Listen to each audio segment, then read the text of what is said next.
Hello. We hear the term fake news very often nowadays. How about fake mail? Let's see how we could tell from an email if it's fake or if it's suspicious. Let's see how it works out. Now, if we look at, say, an email I received from DHL, which basically is just a simple email saying that I have an undelivered parcel with an attachment. Well, obviously, nowadays, common sense, we know this is not something that you should click on it.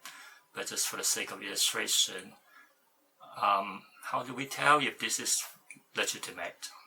So normally, I would, as a technical system administrator, I would look at the source. So this is the source of the email.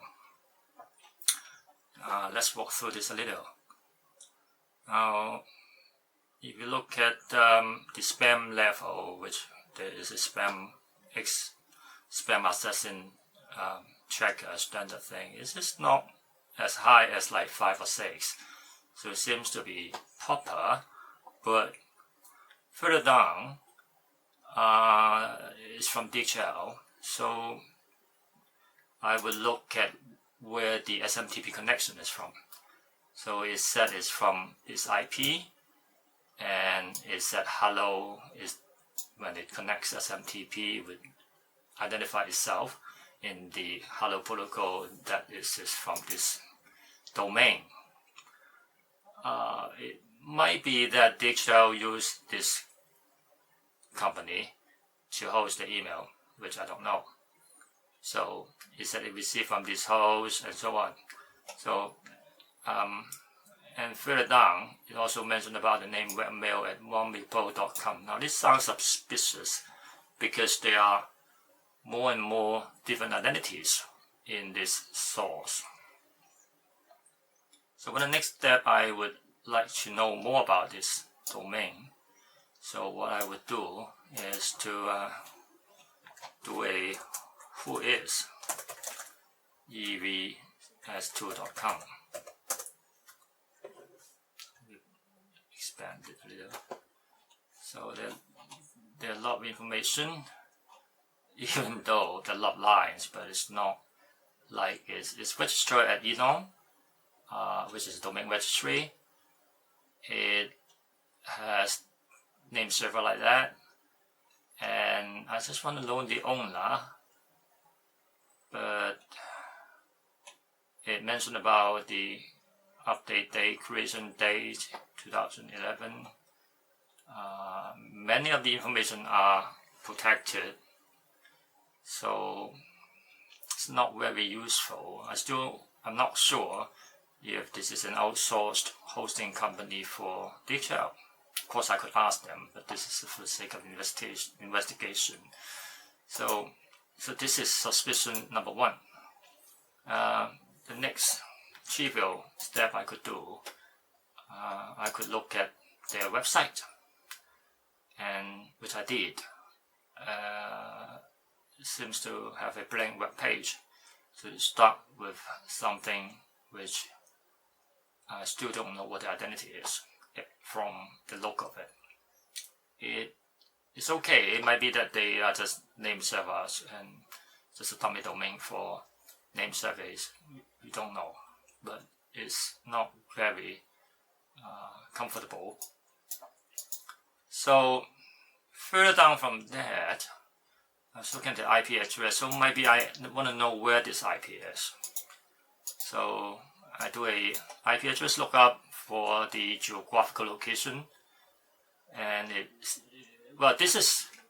location is in Spain. Now this is okay because it is okay meaning the IP address being owned by which ISP the uplink is properly officially recorded. So this is legitimate. This is proper, that I know is from Spain.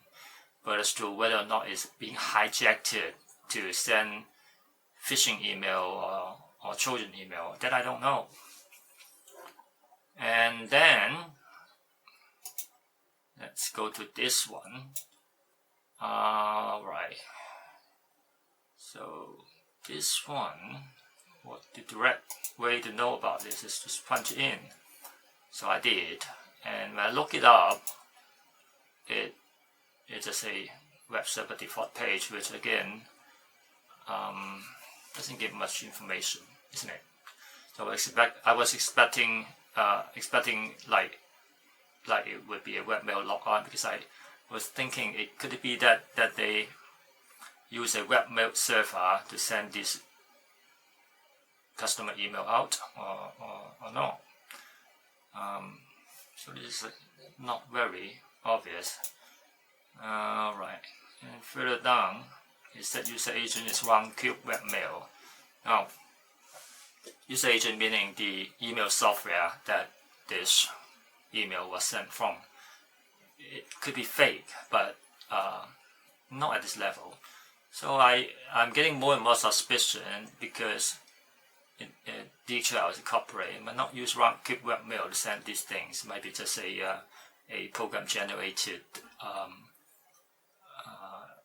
alert email or reminder email. So this is not, again, very proper. So all this add up to something that I really don't quite trust this mail, despite of the fact that it passed the spam check. Now, what I'm saying is not a science, or else there would be programs, filters to automatically delete them. These things are quite fussy.